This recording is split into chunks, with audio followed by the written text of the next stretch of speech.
Lecture. Hello. Morning.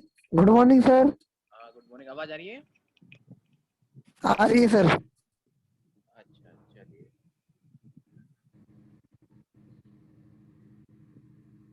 आपको screen दिख रही है? स्क्रीन आपको दिख रही है सर।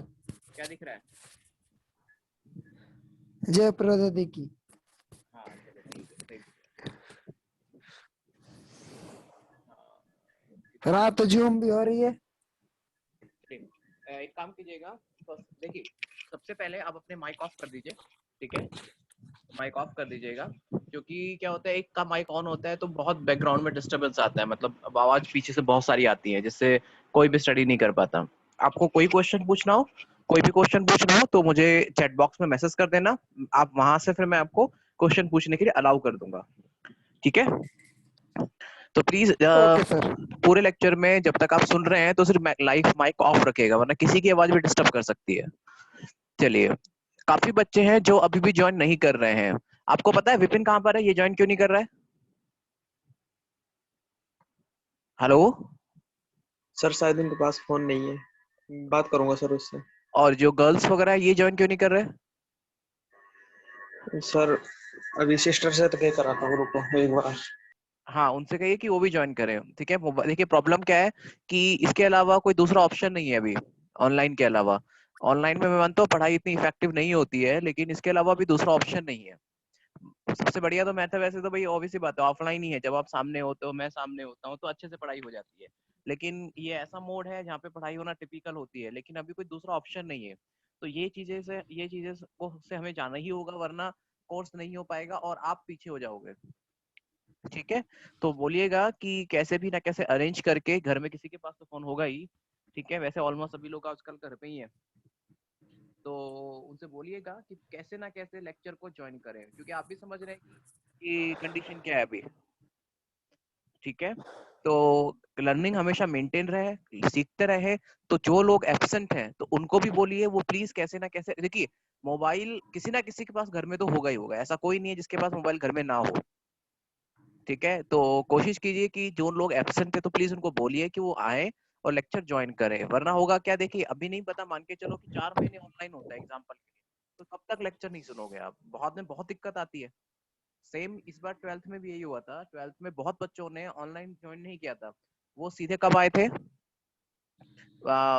सीधे वो आए थे, सीधे के सीधे वो पहुंचे थे नवंबर में, अक्टूबर नवंबर में ज्वाइन किया उन्होंने। उनको बहुत दिक्कत आई थी, क्योंकि पुराना जो था, जो ऑनलाइन में कवर हो चुका था, वो कैसे करेंगे, सब कैसे पढ़ेंगे, उनको बहुत दिक्कत आई थी। जी सर, मेरे साथ भी ऐसे हुआ था। अच्छा, आपके साथ भी ऐसा ही हुआ था? चलो अच्छी बात है, इस जी बार सर। नहीं हुआ आपके साथ में। मैं कोशिश करूंगा कि पूरा सेशन हम वैसे ही रखें। 11th पे पढ़ने में मजा आया था बायोलॉजी? यस आया सर। था सर। हाँ जी। आया आया था था सर। सर। ओके, कोशिश करेंगे कि वैसा ही थोड़ा इन्वायरमेंट बने जिससे कि आपको समझने में आसानी हो। ठीक है? चलिए, अनामिका आपने ज्वाइन कर लिया? ठीक है, तो बेटा जिन्होंने ज्वाइन नहीं किया है प्लीज उनको बोलिएगा कि वो ज्वाइन कर ले, वरना बेटा बहुत दिक्कत हो जाएगी। जब 4-5 महीने के बाद मान के चलो दोबारा से ऑफलाइन शुरू होगा, तो 4-5 महीने के ड्यूरेशन में जो आपने पढ़ाई की है ना, उसको देखिए समझाने के लिए मैं समझा दूंगा दोबारा, लेकिन बेटा उसको फिर टाइम लग जाता है समझने में, आप समझ पा रहे होंगे। ठीक है? क्योंकि वो हम कब कराएंगे ऑफलाइन का, ऑनलाइन का कब कराएंगे, जब पूरा हम सेशन खत्म ना कर, जब तक हम पूरा सिलेबस ना कर दे, और वो होगा सबसे लास्ट में।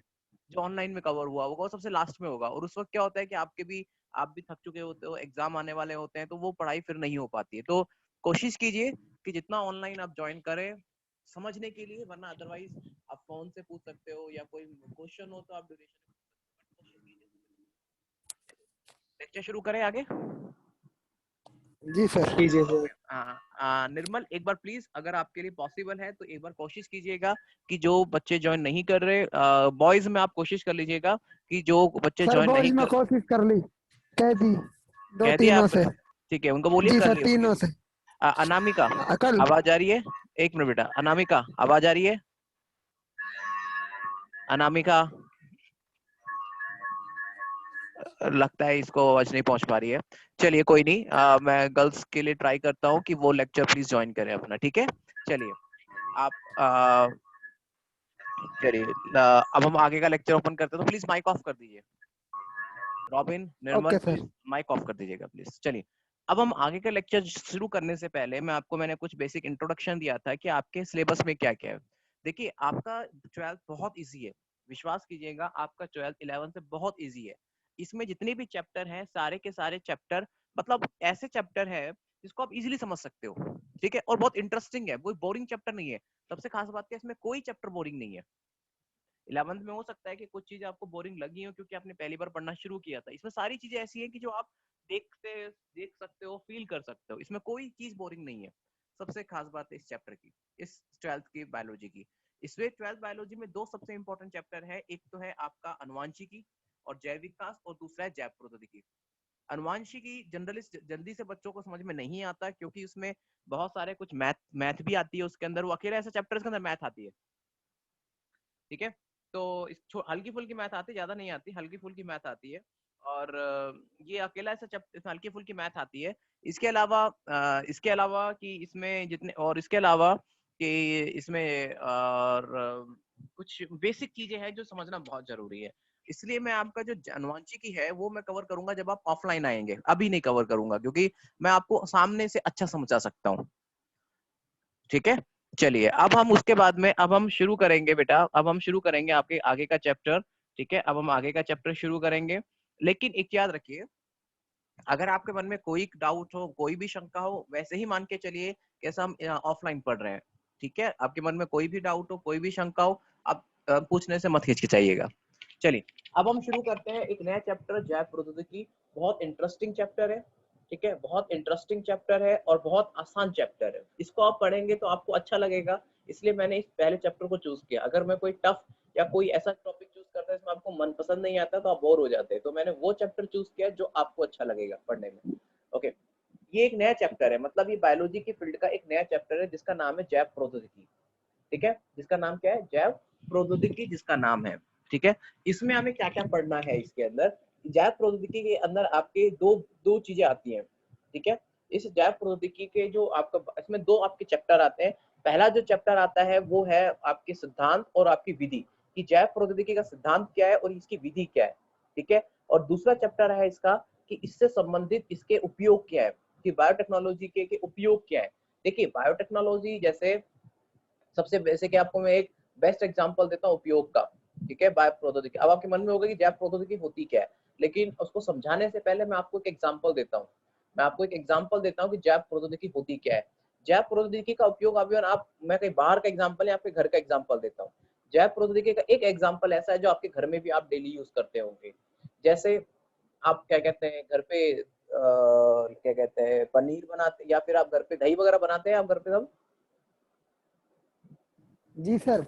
ओके, तो वो भी बेटा क्या नाम है, जैव प्रौद्योगिकी का ही उदाहरण है, ठीक है। अभी जैव प्रौद्योगिकी होती क्या है ये सब हम इसमें आप पढ़ेंगे, ठीक है। दूसरा, अगर ऐसा बड़ा एग्जांपल लो तो जैसे कि अभी जो फिलहाल कोरोना वैक्सीन चल रही है, ठीक है, वो भी जैव प्रौद्योगिकी से ही बनाई गई है। तो ये एक बहुत बड़ी ब्रांच है। तो चलिए मैं शुरू करता हूँ, ठीक है। अब जैव प्रौद्योगिकी क्या है? जैव प्रौद्योगिकी जीव विज्ञान से जुड़ी अभियांत्रिकी का हिस्सा है। अब ये जीव विज्ञान क्या है, अभियांत्रिकी क्या है? देखिए, जीव विज्ञान मतलब एक ऐसा विज्ञान जहाँ पे हम जीवित जीवों के बारे में अध्ययन करते हैं, वो कहलाती है आपकी जीव विज्ञान। अभियांत्रिकी क्या होती है? जिसको हम कहते हैं इंजीनियरिंग, जहाँ पर हम टेक्नोलॉजी, जहाँ पे हम तकनीकी के बारे में सीखते हैं। जैसे कि आपकी जो इंजीनियरिंग है उसको अभियांत्रिकी कहा जाता है, ठीक है। अब जैसे ओके, उदाहरण के लिए जैसे कि आपका जैव मतलब होता है जीव विज्ञान, और प्रौद्योगिकी का मतलब होता है अभियांत्रिकी। मतलब जैव प्रौद्योगिकी का मतलब है कि जहां पर हम जीवों में अभियांत्रिकी को अप्लाई करते हैं, जहां पर हम जीवों में अभियांत्रिकी को अप्लाई करते हैं, जीव मतलब जीवों के अंदर जब हम अभियांत्रिकी को उसमें डाल देते हैं तो उसको हम बोलते हैं जैव प्रौद्योगिकी। अब ये जैव प्रौद्योगिकी, देखिए सिंपल अगर आपसे बात करूं, जैव प्रौद्योगिकी क्या हुआ? जब आपने जीवों के अंदर जब आपने जीवों के अंदर अभियांत्रिकी को अप्लाई कर दिया। अभियांत्रिकी होती क्या? इंजीनियरिंग है। इंजीनियरिंग मतलब जैसे आप जो अपने आसपास आप चीजें देखते हो, ये सब इंजीनियरिंग के एग्जांपल है। जैसे आप मोबाइल है आपके हाथ में, आज जिस सॉफ्टवेयर के थ्रू आप जो स्टडी कर रहे हो, आप जो जूम सॉफ्टवेयर स्टडी कर रहे हो, ठीक है, आपके घर के आसपास जो भी आप फैसिलिटी यूज करते हो, वो सब इंजीनियरिंग के ही एग्जांपल है, ठीक है। वो सब इंजीनियरिंग के ही एग्जांपल है। अब ये ये सब इंजीनियरिंग के ही एग्जाम्पल आते हैं। क्लियर हो गया? तो क्लियर हो गया? सो इन केस क्या कहते हैं, इन केस अब जैव प्रौद्योगिकी को अगर हम समझना चाहें तो देखिए, जहां इसका मतलब क्या हुआ कि जैव प्रौद्योगिकी में हम जीव विज्ञान में अभियांत्रिकी की अवधारणाओं को लागू करते हैं। इसका मतलब यह है कि देखिए, जीव विज्ञान में हम अभियांत्रिकी मतलब क्या है कि जब हम इंजीनियरिंग को जीव विज्ञान के अंदर डाल देते हैं तो उसको हम कहते हैं जैव प्रौद्योगिकी। ठीक है? जैसे उदाहरण की अगर हम बात करें कि जैव प्रौद्योगिकी में जो प्रतिक्रिया है जीवाणु, ठीक है, जैसे कि पौधे, कवक, शैवाल की उपस्थिति में होती है। जैसे कि जैव प्रौद्योगिकी में ध्यान रखना, जितनी भी प्रतिक्रियाएं हैं वो किसी ना किसी जीवित अंगों, जीवित भाग की उपस्थिति में होती है। चाहे वो कवक हो सकती है, चाहे वो शैवाल हो सकती है, चाहे वो कोई पादप हो सकती है, तो उसकी उपस्थिति में प्रतिक्रियाएं होती है। समझ में आ गया? उसकी उपस्थिति में होती है। जीव विज्ञान जैव प्रौद्योगिकी में विभिन्न प्रकार के वाणिज्यिक उत्पादक जैसे कि प्रतिजैविक, एंटीबायोटिक दवाइयां, कई खाद्य पदार्थों के उत्पादन से संबंधित है। मतलब जैसे कि अगर आप जब मार्केट से एंटीबायोटिक लेते हैं, ठीक है, आप जो मार्केट से दवाइयां लेते हैं, बहुत सारी ऐसी एंटीबायोटिक्स हैं जो कि जीवाणुओं से निकाली जाती है, मतलब बैक्टीरिया से निकाली जाती है, कवक से निकाली जाती है। ठीक है? तो ऐसी सभी दवाइयां जो जीवाणुओं से निकाली गई है, इसके अलावा फंगस से निकाली गई है, वो सभी जैव प्रौद्योगिकी के उदाहरण है। सिंपल बात में कि जैव प्रौद्योगिकी में क्या होता है, जब एक क्रियाधार को उत्पाद में परिवर्तित किया जाता है किसी भी एक जैविक जीव की उपस्थिति में, मतलब जब हम एक क्रियाधार को उत्पाद में परिवर्तित करते हैं किसी भी एक जैविक जीव की उपस्थिति में। जैसे सिंपल उदाहरण है जैसे मान के चलो, सिंपल उदाहरण ये है कि जैसे आप आपके घर पे मान के चलो कि यहाँ पे जो क्रियाधार है, ठीक है, यहाँ पे मान के चलो क्रियाधार, आप मान के चलिए दूध को एग्जाम्पल लेके चलिए। ओके, क्रियाधार में दूध का एग्जाम्पल लेके चलिए। दूध के अंदर आप क्या डालते हो, एक दूध के अंदर 1 चम्मच आप दही डालते हो। दही के अंदर क्या होता है, जैविक जीव होते हैं। जैविक जीव का उदाहरण क्या होता है, लैक्टोबैसिलस। ठीक है? अब वो जैविक जीव जो यहाँ पर आपके लैक्टोबैसिलस है, ये लैक्टोबैसिलस क्या करेगा, इस दही को उत्पाद में मतलब दूध में परिवर्तित होकर देगा। तो ये क्या हुआ, एक तरह की ये भी जैव प्रौद्योगिकी हुई। मतलब आपने जो दही को दूध में जो परिवर्तित किया, दही को जो दूध में परिवर्तित किया, जो परिवर्तन जो आपने किया वो एक लैक्टोबैसिलस के द्वारा किया। लैक्टोबैसिलस मतलब एक जीवाणु है, वही जीवाणु दूध को दही में परिवर्तित कर रहा है। समझ में आ गया? तो यहाँ पर जो आपका दही था वो उत्पाद है, क्रियाधार आपका दूध है, तो दूध क्रियाधार हो गया, दही उत्पाद हो गया, और दही का दूध में जो परिवर्तन हुआ वो एक जीवाणु की उपस्थिति में हो रहा है। तो ये भी एक, इसको ही हम जैव प्रौद्योगिकी कहते हैं। अब देखिए, अब इससे फायदा क्या हुआ, देखिए दूध फायदेमंद होता है आपको पता है, लेकिन दही उससे ज्यादा फायदेमंद होता है। समझ में आ गया? दही फायदेमंद है लेकिन दूध फायदेमंद है लेकिन दही उससे ज्यादा फायदेमंद है। तो मतलब इससे बनने वाला जो उत्पाद है, दूध से बनने वाला जो उत्पाद है, उसकी क्वालिटी, उसकी जो क्षमता है, कहने का मतलब है कि उसमें जो उसके जो गुण है, गुणों में वृद्धि हो गई। ठीक है? मतलब उसके जो क्या, उसमें जो उपस्थित जो मिनरल्स हैं, जो क्या कहते हैं, जो गुण है, उनकी गुण की क्वालिटी, उनकी जो क्वालिटी है वो बढ़ गई है। तो जैव प्रौद्योगिकी में बनने वाले सारे उत्पाद ऐसे होते हैं जिनकी क्वालिटी बढ़ जाती है, जो अच्छे होते हैं। समझ में आ रहा है आपको यहाँ तक जो समझाया मैंने? Yes sir. Yes sir. अच्छा, एक चीज क्वेश्चन है आपसे, संदीप आवाज आ रही है? Yes sir. अच्छा संदीप एक चीज बताइएगा, क्या कहते हैं, एक सिंपल सा क्वेश्चन है आपसे कि क्या कहते हैं, एक सिंपल सा क्वेश्चन है आपसे, लैक्टोबैसिलस जो मैंने बताया कि लैक्टोबैसिलस क्या करता है, दूध को दही में परिवर्तित करता है। अभी लैक्टोबैसिलस जो है उसका आकार कैसा होता है?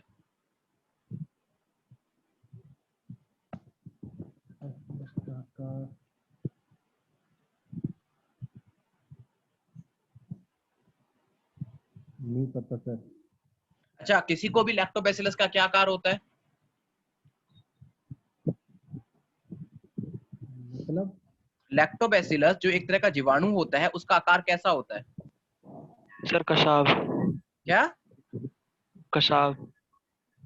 आकार पूछ रहा हूँ, आकार, कशाब क्या हो गया? आकार कैसा होता अरे है? सर वो स्पाइरिया। आकार बेटा ध्यान रखना, इसका आकार लैक्टोबैसिलस, फिर में ध्यान रखना, बेसिलस मतलब होता है रोड शेप, मतलब छड़ के जैसा होता है। जी सर, अच्छा रोड। सर, बेसिलाइज। हाँ याद आ गया। Yes sir. लैक्टोबेसिलस मतलब, बेसिलस मतलब क्या, बेसिलाई, और बेसिलाई का आकार कैसा होता है? छड़ाकार। मतलब छड़ मतलब लंबा आकार होता है, समझ में आ गया? Yes sir. ठीक है, तो ये गलती मत करना। Yes, ठीक है, sir. तो बहुत चीजें ऐसी है, ध्यान रखिए। बहुत चीजें ऐसी हैं जिस चीज को समझने के लिए मैं 11th के बहुत चीजों को आपसे पूछूंगा, जिससे ये पता रहेगा कि कितनी चीजें आपको समझ में आई हैं और कितनी चीजों का रिवीजन आपको जरूरी है, और वो चीजें क्यों जरूरी है। इसलिए मैं आपको हर बार 11th में बोलता था कि ये चीजें आप जो पढ़ रहे हो वो सारी की चीजें, सारी की सारी चीजें बहुत जरूरी है। ठीक है, चलिए। Okay. ठीक है, जैसे एक सिंपल एग्जांपल अगर आप देखें, जैसे जैव प्रौद्योगिकी का एक और उदाहरण मैं आपको बताता हूँ। जैव प्रौद्योगिकी, ये मैं बता रहा हूँ प्राकृतिक उदाहरण, ये है प्राकृतिक उदाहरण। मतलब देखिए, जैव प्रौद्योगिकी को हम अपने तरीके से उपयोग में ले सकते हैं, मतलब कृत्रिम तरीके से उपयोग में लेकर हम ऐसे ऐसे उत्पादों का निर्माण कर सकते हैं जो कि मानव के लिए या ह्यूमन के लिए बहुत फायदेमंद होता है। अब एक प्राकृतिक उदाहरण है जो प्रकृति ने यूज किया है, मतलब भगवान ने वो जैव प्रौद्योगिकी को उपयोग में लेके आए। देखिए, जो भी विज्ञान में, जो साइंस में जो रिसर्च होती है, या जो चीजें, जिन चीजों का जो खोज की जाती है, वो सारी खोज ऐसे नहीं कि लोगों के मन में अपने आप आ गई। वो सारी खोज कहीं ना कहीं लोगों ने प्रकृति से ही चुराई है। हर खोज को प्रकृति से ही चुराया गया है। ठीक है, जो वैज्ञानिक जिन्होंने कोई बड़ी बड़ी खोज की है, वो खोज ऐसे अपने आप नहीं, उन्होंने प्रकृति में ही कुछ प्रकृति के रहस्यों को देखकर ही उस खोज को कृत्रिम चीजों में परिवर्तित किया। अब जैव प्रौद्योगिकी एक तरह की खोज है, एक तरह का ऐसा एक इंजीनियरिंग है, यहाँ पर आप चीजों को, नए नए चीजों का उत्पादन करते हैं। अब एक जैसे आप किसी वैज्ञानिक ने जैव प्रौद्योगिकी के बारे में जब सोचा, तो उसके मन में कोई ना कोई प्राकृतिक उदाहरण तो आया होगा। क्या प्रकृति को देखा उसने कि जैव प्रौद्योगिकी को उपयोग में लिया, जैसे एंटीबायोटिक्स बनाए गए। आज जो कोरोना की जो वैक्सीन बनाई गई है वो भी जैव प्रौद्योगिकी से बनाई गई है। इंसुलिन के जो इंजेक्शन लगते हैं वो भी जैव प्रौद्योगिकी से बनाई गई है। बहुत सारी ऐसी दवाइयां हैं जो कि जैव प्रौद्योगिकी से बनाई जाती हैं। बहुत बड़े स्तर पर काम किया जाता है जैव प्रौद्योगिकी के द्वारा। ठीक है, अब जैसे एक सिंपल सा एग्जांपल देता हूँ मैं आपका, जो आप नारियल जो होता है ना, नारियल, कच्चा नारियल होता है। ठीक है, कच्चा जो नारियल होता है उसका पानी, अच्छा एक चीज बताइए, कच्चा नारियल जो होता है उसका पानी कभी पिया है आपने? Yes sir. उसका पानी Yes, कैसा sir. होता है? सर हल्का हल्का मीठा मीठा होता है। हाँ, हल्का मीठा होता है। चलिए, दूसरा क्वेश्चन है कि ये उगता कहाँ पर है? ये नारियल उगता कहाँ पर है? सर रेगिस्तान के, नहीं हो, समुद्र के किनारे। अच्छा, समुद्र का पानी कैसा होता है? खारा। खारा. खारा होता है। अब वहां पर उगने वाला जो पेड़ है, उसके फलों, उसके उगने वाले पेड़ में जो नारियल है, नारियल का पानी मीठा कैसे हो गया? सर ये जैव प्रौद्योगिकी का उदाहरण है। अच्छा, वो तो मैंने बताया, जैव प्रौद्योगिकी का उदाहरण है। मेरा कहने का मतलब है कि प्रकृति ने देखिए क्या चीज बनाई है कि जो पेड़ उग रहा है, पेड़ उग रहा है आपका, एक जो पेड़ है वो पेड़ उग रहा है कहाँ पर? खारे पानी के अंदर। समझ में आ गया? पेड़ कहाँ उग रहा है? खारे पानी के अंदर। खारे पानी के अंदर। लेकिन उसमें जो उसमें पैदा होने वाला जो नारियल है उसका पानी कैसा हो गया? मीठा हो गया। मीठा हो गया ना? मीठा। वो कैसे जी संभव सर। हुआ? वो कैसे संभव हुआ वो भी देखिए, उसके संभव होने का कारण क्या होता है। संभव होने का कारण क्या होता है कि वो भी एक जैव प्रौद्योगिकी है। कैसे जैव प्रौद्योगिकी है? देखिए, अब सुनिएगा, अच्छे से सुनिएगा कि मैंने चीजें बताई हैं आपको, उससे बता रहा हूँ। ये दिख रही है आपको नारियल? ये दिख रहा है नारियल आपको? जी सर, दिख रहा है सर। दिख रहा है, वेरी गुड। नारियल की जो आपको दिख रही है बाहर का जो कवर है, हरे कलर का। Yes. Ji yes sir. Sir. Yes, sir. Okay, इस हरे कवर के अंदर, हरा जो कवर है, इस हरे कवर के अंदर कुछ कोशिकाएं झिल्ली होती है। इस हरे कवर के अंदर कुछ झिल्लियां उपस्थित होती है। जो झिल्ली क्या करती है, पानी को साफ करने का काम करती है। मतलब जैसे क्या होता है कि जब जब खारा पानी इनसे पास होगा तो ये क्या करती है, खारे, जो खारा चीजें होती है, खारे खारे को तो बाहर रख देती है, सिर्फ पानी को ही अंदर लेके आती है। तो जो खारा, जो नमक होता है, नमक तो बाहर रह जाता है, लेकिन सिर्फ पानी ही पानी अंदर आता है। तो ये क्या करती है, एक तरह का होता है छानने का काम करती है। ठीक है, क्या करती है? छानने का काम करती छानने है। का काम। छानने का छानने काम का करती काम. है। छानने के काम से क्या होगा कि जो खारा बनती है वो, मतलब जो नमक है, नमक बाहर रहेगा तो अंदर क्या है, सिर्फ मीठा पानी आएगा। मीठा। समझ आ गया? और मैंने बताया आगे। था कि जो झिल्लियां होती हैं वो जीवित होती है कि अजीवित होती है? जीवित। हाँ जी, जीवित। ओके, जीवित होती है, वेरी गुड। और यही भी इसलिए बता रहा हूँ कि यहाँ पर हम जैविक जीवों को उपयोग में लेते हैं, जैविक चीजों को हम उपयोग में लेते हैं, वही जैव प्रौद्योगिकी होती है। समझ में आ गया?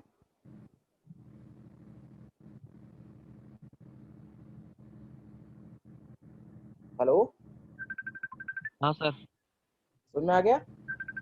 Yes sir. Okay, yes yes sir. Sir. तो यही क्या कहते हैं, यही उदाहरण होता है, यही उदाहरण होता है आपके जैव प्रौद्योगिकी का। ठीक है, सिंपल है। जी सर। मतलब ये तो सिर्फ मैंने क्या कहते हैं, ये तो सिर्फ मैंने वो चीज बताई है, जो चीज क्या कहते हैं, ये तो सिर्फ मैंने वो चीज बताई है कि जो चीज आपको समझनी है। ठीक है, जो चीज आपको समझनी है। ठीक है बेटा, 1 मिनट के लिए मैं होल्ड कर रहा हूँ। ठीक है, एक अर्जेंट फोन है, मैं होल्ड करता हूँ। ठीक है, जस्ट एक एक मिनट, 1 मिनट।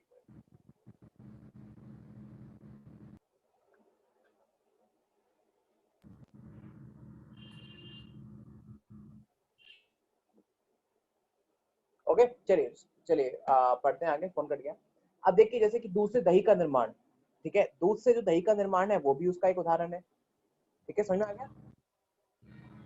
इसके अलावा यस सर। मैं आपको और उदाहरण दिखाता हूँ। जैसे दूध से दही का जो निर्माण होता है वो लैक्टिक एसिड बैक्टीरिया, मतलब ये कह सकते हो लैक्टिक एसिड बैक्टीरिया कह सकते हो, या फिर क्या कहते हैं, लैक्टोबैसिलस की उपस्थिति में होता है। फिर दूध से पनीर का जो निर्माण है, दूध से जो पनीर का निर्माण है वो एबी बैक्टीरिया की उपस्थिति में होता है। ठीक है, ये भी एक जैव प्रौद्योगिकी का उदाहरण है। फिर जो होता है ना मैदा होती, मैदा मैदा यस जो सर। होती है, उस मैदा से जो ब्रेड बनाई जाती है वो भी एक तरह का, मतलब जो खमीर, ठीक है, ईस्ट का एक उदाहरण है। हाँ राइस जो सर। है, राइस से जो शराब बनाई जाती है, मतलब राइस के द्वारा जो शराब बनाई जाती है वो भी एक तरह का ईस्ट का ही उदाहरण है। तो देखिए, ये सारे उदाहरण ऐसे जो कि मतलब व्यवहारिक उदाहरण है। व्यवहारिक मतलब आपने कहीं ना कहीं इनका उपयोग देखा होगा। देखिए, चावल क्या था, एक तरह का एक चावल जो था वो एक तरह का रॉ मटेरियल था, मतलब खमी। क्रियाधार था। चावल आप सबने देखा है। उसको जी खमीर सर। मतलब ईस्ट की उपस्थिति में उसको परिवर्तित किसमें कर दिया? अल्कोहल के अंदर। वैसे ही आटा जो था, मतलब शोधित गेहूं का आटा, मतलब इसको हम कहते हैं मैदा, मैदा को खमीर मतलब ईस्ट की उपस्थिति में परिवर्तित किसने कर दिया? ब्रेड। तो आपको ब्रेड यहाँ में। पर ध्यान रखना, यहाँ पर आपने किसी का परिवर्तन किया है, वो किसकी उपस्थिति में किया है? किसी जीवित जीव की उपस्थिति में किया है। और जब जीवित जीव की जी सर। उपस्थिति में आपने जब किया, तो वो एक नए उत्पाद बना जो आपके लिए फायदेमंद होता है। जैसे कि दूध से आपने पनीर बनाया, दूध से जो पनीर बनाया जाता है वो भी एक जीवित जीव की उपस्थिति में बनाया जाता है, तो ये भी एक तरह का उदाहरण हो गया। दूध से जो दही बनाया है ये भी एक तरह का जीवित जीव की, मतलब जब किसी एक क्रियाधार को उत्पाद में परिवर्तित करते हो, किसी भी एक जीवित जीव, अब वो जीवित जीव कोई भी हो सकता है, मतलब वो कोई बैक्टीरिया हो सकता है, वो कोई कवक हो सकता है, कोई पादप हो सकता है, कुछ भी हो सकता है। समझ में आ गया? तो ये तो मैंने आपको बताया प्राकृतिक उदाहरण। मतलब प्राकृतिक उदाहरण कहने का मतलब है वो उदाहरण, एक वो उदाहरण जिनका हम लगातार उपयोग करते हैं, मतलब जिनको हम अपने व्यवहारिक जीवन में जिनको हम उपयोग करते रहते हैं, ये वो सिंपल सिंपल उदाहरण है। ठीक है, बहुत सिंपल सिंपल उदाहरण है। अब मैं आपको वो उदाहरण देता हूँ जो कि हम कोशी के स्तर पे कर सकते हैं। ठीक है, कोशी के स्तर पे कर सकते हैं। ठीक है, अब मैं एक बताइए, एक आपसे ही क्वेश्चन है, एक आपसे ही क्वेश्चन है। हाँ हाँ, अच्छा एक ही बताइए, आप में से किसी को खेलने का शौक किसको सबसे ज्यादा है, जो खेलने में सबसे अच्छा है?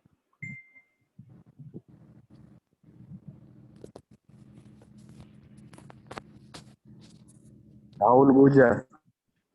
राहुल। राहुल एक बार माइक ओपन करेंगे? अच्छा, आप खेलने में अच्छे हैं? आप कितने बच्चे हैं? Yes sir. अच्छा राहुल, अच्छा आप खेलने में अच्छे, अच्छा आप चलिए एक एक मिनट रुकेगा। रोबिन एक मिनट, एक माइक बंद कीजिए रोबिन। हाँ चलो राहुल, आप खेलने में बहुत अच्छे हैं। चलो राहुल, आप कितने बच्चे हैं? बेटा यस एक सर। मिनट, एक मिनट प्लीज बोलिए मत, वरना डिस्टर्ब होगा बहुत ज्यादा। राहुल आप, और आप में से एक मुझे बताइए जो जो पढ़ने में बहुत अच्छा है।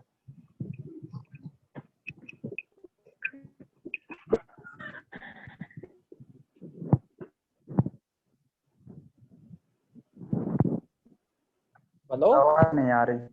मैं ये कह रहा हूँ, एक एक दूसरा नाम अब आ बताइए रही। जो पढ़ने में बहुत अच्छा है।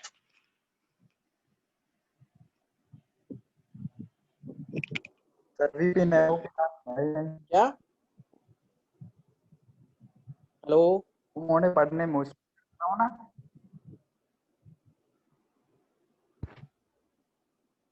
अरे निर्मल। निर्मल, चलो मैं हाँ चलो सर। चलो मैं निर्मल का उदाहरण लेके चलता हूँ। ठीक है, चलो संदीप का उदाहरण लेके चलते हैं, या चलो निर्मल का उदाहरण लेके चलते हैं। अब मान के चलो कि राहुल खेलने में बहुत अच्छा है। राहुल आप क्या खेलते हैं? हाँ, अगर आप क्रिकेट खेलते, क्रिकेट में अच्छे हैं आप? Yes sir. अच्छा, निर्मल आप क्रिकेट में अच्छे हैं? नहीं सर। चलो ओके, तो मैं एक सिंपल उदाहरण है, अगर मान के चलो निर्मल क्रिकेट में अच्छा नहीं, वो पढ़ने में अच्छा है, राहुल क्रिकेट में अच्छा है। मान के चलो कि अगर हम ऐसा करें कि अगर मान के चलो राहुल खेलने में बहुत अच्छा है, अगर राहुल के खेलने के गुणों को, ठीक है, निर्मल में डाल दे तो निर्मल क्या दोनों में अच्छा हो जाएगा? मतलब यस देखिए सर। यस दोनों में अच्छा हो जाएगा। Yes sir. नहीं होगा सर, नहीं होगा। अरे एक पहले माइक ऑफ करो, माइक ऑफ करो, माइक ऑफ करो। कहने का मतलब है कि राहुल खेलने में बहुत अच्छा है क्रिकेट, अगर उसके गुणों को हम लेकर निर्मल के अंदर डाल दे तो निर्मल पढ़ने में तो अच्छा ही है, लेकिन वो खेलने में भी अच्छा हो जाएगा। जैसे एक व्यक्ति जो शारीरिक रूप से अधिक सक्रिय है, ठीक है, एक व्यक्ति जो शारीरिक रूप से अधिक सक्रिय है, दूसरा व्यक्ति मानसिक रूप से अधिक सक्रिय है, ठीक है। मतलब देखिए मैंने आपको बताया कि हमेशा जब कोई व्यक्ति सक्रिय होता है, जब मैंने एक बात आपको बताई है, एक बात मैंने हमेशा आपको बताई है कि जब कोई व्यक्ति किसी भी रूप से सक्रिय होता है या उसके जो गुण होते हैं वो सारे के सारे गुण कहाँ पर होते हैं? उसके डीएनए में उपस्थित होते हैं। एक व्यक्ति यस सर। अच्छा है खेलने में, एक व्यक्ति पढ़ने में बहुत अच्छा है, एक व्यक्ति में गुस्सा बहुत आता है, एक व्यक्ति शांत नेचर का है। किसी भी व्यक्ति में जो भी आपको गुण दिखाए जाते हैं वो सारे के सारे गुण क्या होते हैं? उसके डीएनए में उपस्थित होते हैं। मतलब क्योंकि डीएनए के अंदर क्या होते हैं? उसकी सूचनाएं होती हैं, जिन सूचनाओं को वो परिवर्तित करता है अपने व्यवहार में। समझ में आ गया? मतलब अगर मान के चलो कि राहुल खेलने में बहुत अच्छा है तो इसका मतलब है कि उसका मतलब कहने का मतलब है उसकी कोई ना कोई ऐसी जीन है जिसकी वजह से वो खेलने में बहुत अच्छा है। अगर जैसे कि निर्मल खेलने अगर पढ़ने में बहुत अच्छा है तो मतलब वो मानसिक रूप से अधिक सक्रिय है, तो मतलब वो पढ़ने के जो कोई लक्षण है वो कहीं ना कहीं उसके जीन के द्वारा नियंत्रित हो रहे हैं। आपके फैमिली में निर्मल, कोई फैमिली में आपके फैमिली में क्या कहते हैं, अधिकतर लोग पढ़ाई में ही अच्छे रहे हैं? हाँ सर। ओके, तो इसका मतलब ये है कि आपकी फैमिली से कि जो आपकी फैमिली में क्या है कि जो जो लोग जैसे आपके जो फादर है या मदर या आपके ग्रैंडफादर या ग्रैंडमदर, वो भी अगर पढ़ाई में अच्छे हैं तो इसका मतलब उनके जो गुण है वो आप में आ गए। और वो गुण कैसे आते हैं? देखिए हम कहते हैं ना कि एक सिंपल उदाहरण कहते हैं कि क्या कहते हैं, मतलब जैसे हम कहते हैं कि आपके फादर के गुण आप में आए हैं या आपके ग्रैंडफादर के अनुवांशिक। गुण आप में आए हैं, तो वो क्या हुआ? डीएनए ही हुआ। अगर हम, ये तो हम सिंपल भाषा हो गई, लेकिन अगर हम उसको बायोलॉजी की भाषा में बात करें तो मतलब उसके गुण का मतलब क्या होता है? डीएनए। गुण का मतलब क्या हुआ? डीएनए। डीएनए। और डीएनए ही क्या होता है? अनुवांशिक रूप से एक पीढ़ी से दूसरी पीढ़ी में आता है। तो मतलब अगर आपके फैमिली में कोई पढ़ने में अच्छे थे तो उनके गुण आप में आ गए तो आप पढ़ने में अच्छे हो गए। अगर हम बात करें राहुल के फैमिली में मान के चलो कि कोई भी पढ़ने में अच्छा खेलने में अच्छा होगा, तो उसके गुण कहाँ आ गए? उसके अंदर आ गए। तो मतलब उसके गुण कहाँ हुए? उसके डीएनए में आ गए। और मैंने बताया था डीएनए का जो वो भाग जो कि सूचनाओं को देता है उसको हम क्या कहते हैं? जीन कहते हैं।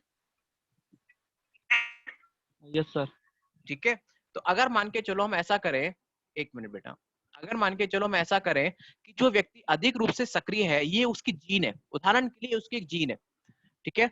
एक व्यक्ति, अगर आपने क्या किया कि ये उसका, आपने क्या किया है कि ये मान के चलो कि यदि एक व्यक्ति जो मानसिक, जैसे मान के चलो राहुल की एक जीन है जिसकी वजह से वो अधिक सक्रिय है, ठीक है बेटा। और मान के चलो कि ये जो है वो निर्मल का एक डीएनए है, ठीक है, जिसकी वजह से वो मानसिक रूप से सक्रिय है। आपने क्या किया? उसकी दोनों के जीन को आपस में मिला दिया। दोनों, अब आपके देखिए ये आपका डीएनए था निर्मल, ये राहुल आपका डीएनए था। आपके डीएनए को राहुल के डीएनए में मिला दिया, ठीक है। मतलब राहुल के डीएनए को निर्मल के डीएनए में मिला दिया। अब एक नए तरह का डीएनए बना, और उस डीएनए को कहां डाल दिया? उस डीएनए को कहां डाल दिया? अब निर्मल के डीएनए में मिलाकर उसको निर्मल में डाल दिया। तो अब निर्मल क्या, उसके भी अब देखिए निर्मल के अंदर क्या आ गया? राहुल का भी जीन आ गया, और वो जीन आ गया जिसकी वजह से वो अत्यधिक रूप से सक्रिय था। अब अब होगा क्या कि जो निर्मल पहले क्या नाम है सिर्फ पढ़ाई में अच्छा था, वो खेलने में भी अच्छा हो जाएगा। तो इस तरीके से उसके अंदर एक अनुवांशिक रूपांतरण आ गया। समझ में आया ये उदाहरण आपको? Yes sir. बात सुनिए बेटा, ये चीजें मैंने आपको जो बताई है, क्या कहते हैं, ये चीजें मैंने आपको जो बताई हैं, ठीक है, क्या कहते हैं ये चीजें मैंने आपको जो बताई हैं, ये चीजें आपके एनसीईआरटी में नहीं है। ठीक है, ये चीजें आपकी एनसीईआरटी में नहीं है, बट ये चीजें मैंने आपको इसलिए बताई है जिससे कि आप, क्योंकि मैं अगर आपको सीधा पढ़ाना शुरू कर दूं एनसीईआरटी, ये जैव प्रौद्योगिकी की बड़ी बड़ी टिपिकल डेफिनेशन बताना शुरू कर दूं, ऐसी भाषाएं बताना शुरू कर दूं जो बुक की है, तो आपको समझना नहीं आएगा। लेकिन अब आप जैव प्रौद्योगिकी को अपने तरीके से बता सकते हो कि जैव प्रौद्योगिकी होती क्या है। ठीक है, ये तो सिर्फ मेरे बताने का तरीका था जैव प्रौद्योगिकी, ये आपको कहीं बुक में कोई डायग्राम नहीं बनेगा, ये तो सिर्फ मेरे बताने का तरीका है कि इस तरीके से आप जैव प्रौद्योगिकी को समझ सकते हो। समझ में आया बेटा? समझ में आया? Hello, yes yes sir. Sir. पक्का समझ में आया? Yes sir. सर एक क्वेश्चन है यस सर। सर। हाँ बोलिए बोलिए बोलिए बोलिए। सर जो मेरा जीन है, मेरा हाँ हाँ डीएनए, हाँ हाँ, उसे राहुल के जीन में डाल दिया जाए तो सर वो राहुल में गुण आ सकते हैं सर? बिल्कुल आ सकते हैं। ठीक है, यही क्वेश्चन था सर। हाँ वो तो मैंने एग्जांपल लिया कि आपका डीएनए उसमें डाल दिया, लेकिन अगर आप उसका डीएनए उसमें डालेंगे तो वो उसके गुण आप में आ जाएंगे। देखिए उदाहरण लिया उसमें मैंने। Yes sir. ठीक है, चलिए और कोई क्वेश्चन? देखिए अब ये मन में नहीं ये सर। अब ये चीज आती है, होता कैसे है, इस चीज को संभव कैसे बनाया जाए। तो इसको संभव बनाने का तरीका है, इसकी एक विधि है, बहुत बड़ी विधि है इसकी, जिसके द्वारा हम इसको संभव बना सकते हैं, और संभव बनाया जाता है और संभव बनाया गया है। समझ में? संभव, अब इसको हम संभव कैसे करें? ठीक है, किसी की जीन को डालकर किसी की दूसरे जीन में डाल दें, तो इस चीज को संभव कैसे किया जाए। ओके अरमान, माइक ऑफ कीजिए अपना एक बार। ठीक है, अब किसी के जीन को डालकर दूसरे जीन में कैसे डाला जाए, मतलब एक के जीन को लिया अब दूसरे के जीन में डाल दिया, तो ये कैसे संभव है, ये संभव कैसे है। तो इस चीज को समझने के लिए आपको किन किन की नॉलेज होनी जरूरी है। अब आपने जो, मैं आपको वही चीज बता रहा हूँ जो आपने 11th में पढ़ी है। पहले कोशिका के बारे में पता होना चाहिए, कोशिका के अंदर क्या क्या होता है वो पता होना चाहिए, डीएनए के बारे में पता होना चाहिए, जीन के बारे में पता होना चाहिए, एंजाइम के बारे में पता होना चाहिए। ठीक है, इसके अलावा प्लाज्मिड क्या होता है मैंने आपको बताया था, याद कीजिए, वो पता होना चाहिए। ठीक है, प्रोटीन क्या होती है उनके बारे में पता होना चाहिए। ये सब चीजें आपको पता होनी चाहिए इसकी विधि को सीखने के लिए। समझ में आया? Yes sir. ठीक है, तो ये सब चीजें, ये कौन कौन, ये सारी, और ऐसा कोई पॉइंट नहीं है जो आपने नहीं पढ़ा हो। आपने सेल के बारे में, मतलब कोशिका के बारे में भी पढ़ा है, आपने डीएनए के बारे में भी पढ़ा है, आपने जीन के बारे में भी पढ़ा है, आपने बैक्टीरिया के बारे में भी पढ़ा है, फंगस कवक के बारे में भी पढ़ा है, शैवाल के बारे में भी पढ़ा है। ठीक है, प्लाज्मिड क्या होता है मैंने बताया था, एक अतिरिक्त एक गुणसूत्र, मतलब अतिरिक्त एक डीएनए होता है, वो आपने पढ़ा, हर चीज आपने पढ़ी है। तो इन चीजों को मिलाकर, इन चीजों को मिलाकर ही हम इन चीजों को का उपयोग करके ही हम एक बहुत सारी चीजों में उपयोग करते हैं। मतलब जैसे कि हम, न्यूक्लियोटाइड क्या होता है ये सब आपको पता होना चाहिए। याद है नाइट्रोजन क्षार थे, एडेनिन, थाइमिन, साइटोसिन, गुआनिन, बहुत सारे नाइट्रोजन क्षार थे। हाँ सर। ठीक है, तो ये सब चीजें आपको पता होनी चाहिए। तो ये चीजें अगर आपको पता है तो आप आसानी से चीजों को सॉल्व कर सकते हो। ये चीजें आप आसानी से सॉल्व कर सकते हो। इसके अलावा इसके अलावा कोई और क्वेश्चन आपको?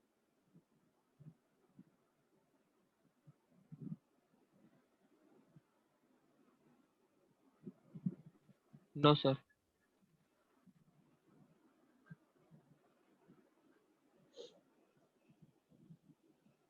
ठीक है, ठीक है, अब चलो आपका कोई क्वेश्चन नहीं है, बात सुनिए कि मैं आपको एक कुछ चीजें हैं, जैसे कि आप प्लीज क्या कहते हैं, जब आपका टाइम होता है तो कई बार बच्चे वैसे आपकी क्लास में तो अधिकतर टाइम पर आते ही हैं, लेकिन क्या कीजिए आप मतलब 5 मिनट पहले से ही अपने आप को ज्वाइन करना शुरू कर दीजिए। वरना होगा क्या कि अगर कई बार बच्चे, अगर आप सिर्फ 10 बजे ज्वाइन करोगे तो एक दूसरी दिक्कत क्या आती है कि कई बार इंटरनेट नहीं चलता, ऐसी दिक्कतें आती हैं, तो उस वक्त आप लेट हो जाओगे।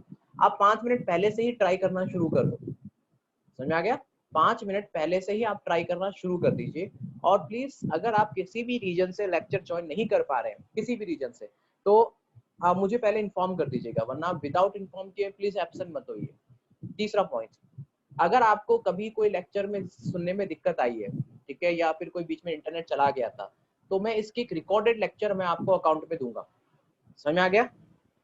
इसका ये लेक्चर मैंने पूरा ओके सर। रिकॉर्ड कर लिया है, ये लेक्चर मैंने पूरा रिकॉर्ड कर दिया है। ये रिकॉर्डेड लेक्चर मैं आपको दूंगा, मैं आपको प्रोवाइड कर दूंगा। मैं आपको एक लिंक दूंगा, उस लिंक पे सारे लेक्चर होंगे प्रेजेंट मेरे। ठीक है, इंग्लिश मीडियम में भी मैंने सेम दिया है, मैं सारे उसमें मेरे सारे रिकॉर्डेड लेक्चर होंगे। तो अगर इन बिटवीन आपको कोई इंटरनेट का प्रॉब्लम आया हो और कोई वर्ड समझ में नहीं आया तो आप लेक्चर को रिवाइज कर सकते हो, वहां मेरी पूरी आवाज आपको अच्छे से मिल जाएगी। और वो आप कभी भी कर सकते हो, वो आपके अकाउंट में हमेशा सेफ रहेगा फ्यूचर के लिए। वरना ऐसा नहीं हो कि क्या कहते हैं, अब आपने पढ़ लिया, ठीक है, आज आपने पढ़ लिया, अब ये क्या होगा कि आपके फ्यूचर में आपके साथ हमेशा रहेंगे लेक्चर, कि आपको कभी भी दोबारा पढ़ना हो तो लेक्चर को देख लो, कभी आपको रिवीजन करना हो तो लेक्चर को देख लो। समझ में आ गया? ओके सर सभी विषयों के, हाँ सब सब्जेक्टों के? हाँ, सब दे देंगे आपको।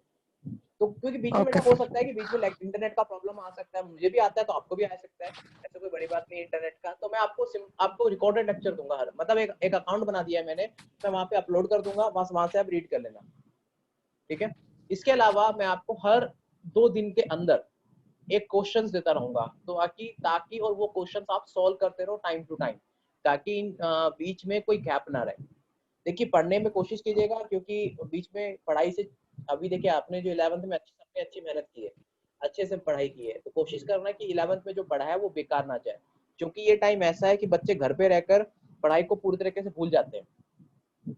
होता ही है सबके, तो सामान्य सी बात है, पढ़ाई भूल जाते हैं कि क्या पढ़ा था क्या नहीं पढ़ा था, उनके लिए सबसे दिमाग से निकल जाता है। तो कोशिश कीजिए कि पढ़ाई से जुड़े रहिए, और आपके मन में कोई डाउट हो, कोई क्वेश्चन हो, तो मेरा नंबर आपके पास है ही, ठीक है, तो आप वहां से मुझसे पूछ लीजिएगा अगर आपके मन में कोई डाउट हो। लेकिन जुड़े रहिए, आप कहने का मतलब है पढ़ाई से जुड़े रहिए, क्योंकि इसका नहीं पता कि 3 महीने लग जाए, 4 महीने लग जाए दोबारा सिचुएशन को सही होने में, और उस ड्यूरेशन में आपकी पढ़ाई खत्म हो जाएगी, वरना अगर आपने छोड़ दी पढ़ाई और आपकी की हुई पूरी 11th की 1 साल की मेहनत खराब हो जाएगी। एग्जाम नहीं हो कोई बड़ी बात नहीं है, एग्जाम नहीं हुए तो नहीं हुए, लेकिन आपकी अभी की सारी पढ़ाई खराब हो जाएगी अगर आपने पढ़ाई का पीछे छोड़ दिया तो, ठीक है। तो इसलिए जो आपने मेहनत की है 11th में, वो 11th की मेहनत किसी भी सब्जेक्ट में खराब मत करना। समझ में आ गया? Hello, yes sir.